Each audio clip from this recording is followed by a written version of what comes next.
High in the Andes, a civilization rose that defied gravity, carved cities into mountains, and built an empire without the wheel. They worshipped the sun, mastered the impossible, and united millions under one golden crown. This is the true story of the Inca, the last great empire of the Americas. High in the jagged heart of the Andes, where clouds brush ancient stone and condors glide through freezing winds, a civilization emerged unlike any the world had ever seen. It began not with kings or armies, but with scattered tribes climbing terraces of rock, battling harsh seasons, and carving life out of thin air. These early communities hunted, farmed, traded, and prayed beneath sacred mountains they believed were alive. Over centuries, these tribes learned to adapt, rising with the sun and sleeping with the stars, slowly forming the threads that would one day become the mighty Inca Empire. The origin of the Inca is wrapped in legend. Some say the first Inca emerged from the caves of Tambo. Others claim they rose from the island of the sun in Lake Titicaca, sent by the sun god Inti to bring order to the world. The most famous tale speaks of Manco Capac and Mama Oclo, a divine pair who traveled across the Andes searching for a place where a golden staff would sink easily into the earth. When they reached the fertile valley of Cusco, the staff disappeared into the soil, signaling the birthplace of a future empire. Whether myth or truth, the Inca believed they were chosen to bring harmony to the world. Generations passed, and Cusco grew from a small clan settlement into a kingdom. The Inca rulers expanded their influence through diplomacy, strategic marriage, ritual prestige, and when necessary, force. Their armies were disciplined and swift, moving across rugged mountains through pathways only they could endure. The early kings laid foundations, but it was the ninth emperor, Pachacuti, who transformed the kingdom into a true empire. He reorganized society, conquered vast territories, and redesigned Cusco into a sacred capital patterned after the shape of a puma, a symbol of power and divine order. Under Pachacuti, the Inca Empire expanded across deserts, jungles, and peaks, reaching from modern Ecuador to Chile. This enormous territory was controlled not by brute strength alone but by administrative genius. The empire was divided into 4 great regions, each connected by the Capac-Nan, an astonishing road network stretching over 40,000 kilometers. These roads crossed cliffs, deserts, rivers, and snowbound passes. Through them, runners called chasquis delivered messages at breathtaking speed, relaying orders and information across thousands of miles. The Inca had no written alphabet, yet communication flourished. Their secret weapon was the quipu, a system of knotted strings that recorded census data, taxes, military drafts, harvests, and even histories. Trained quipu masters could read these cords like accountants reading ledgers, giving the empire precise control over resources. A single miscount could alter the fate of a village, and so accuracy was paramount. The quipu was the heartbeat of the empire's memory. Central to Inca life was the principle of Ini, or sacred reciprocity. Every action had a balance, every gift required a return. This principle governed relationships, economics, farming, and religious life. The state provided food, protection, and roads, the people offered labor, service, and loyalty. This system, called MITA, required citizens to contribute part of their year to public work. They built terraces, roads, temples, and fortresses. They farmed state lands. They served as soldiers.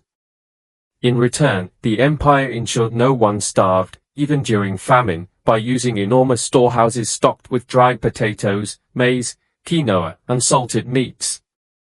Daily life in the Andes was shaped by the rhythm of nature. Families woke before dawn to begin agricultural work.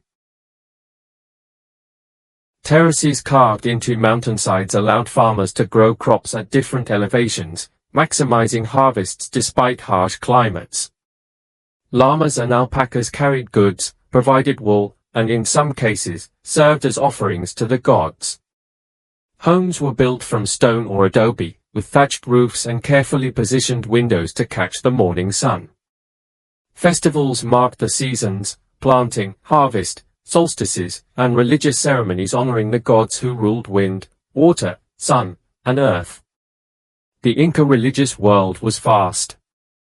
They believed the universe was divided into three realms: the upper world of gods, the middle world of humans, and the lower world of ancestors and spirits beneath the earth. Mountains, called Apis, were living deities. Rivers carried divine energy. Caves were gateways to the underworld. Priests studied stars, shadows, and natural signs to predict seasons and guide rituals. Among all gods, the most revered was Inti, the sun god, the shining father of the Inca people. The Temple of the Sun in Cusco, lined with gold sheets that glowed like fire at sunrise, was considered the center of the world. Architecture reflected this spirituality. The Inca were master builders. Their stonework remains one of the great wonders of human engineering. Without iron tools, without wheels, without beasts of burden capable of heavy lifting, they still built walls that have withstood centuries of earthquakes. Stones weighing many tons were carved so precisely they interlocked like puzzle pieces, capable of moving with seismic waves rather than collapsing. Their cities blended with the mountains instead of conquering them. Nowhere is this mastery more evident than Machu Picchu, a royal sanctuary hidden high above the clouds. Built in the mid-1400s, it combined astronomy, agriculture, religion, and engineering in a single harmonious masterpiece. By the late 15th century, the Inca Empire was the largest in the Americas. Rulers such as Tupac Inca Yupanqui and Huayna Capac continued expanding its borders. They built fortresses in the north, highways in the south, and alliances with countless tribes. Yet beneath this golden surface, tensions simmered. Some conquered peoples resented imperial demands. Regional leaders sought autonomy. And whispers of strange newcomers began reaching the highlands, pale men with beards, wearing metal, riding giant animals, and carrying weapons that roared like thunder. Before these foreigners reached the heart of the empire, an invisible enemy struck first: smallpox.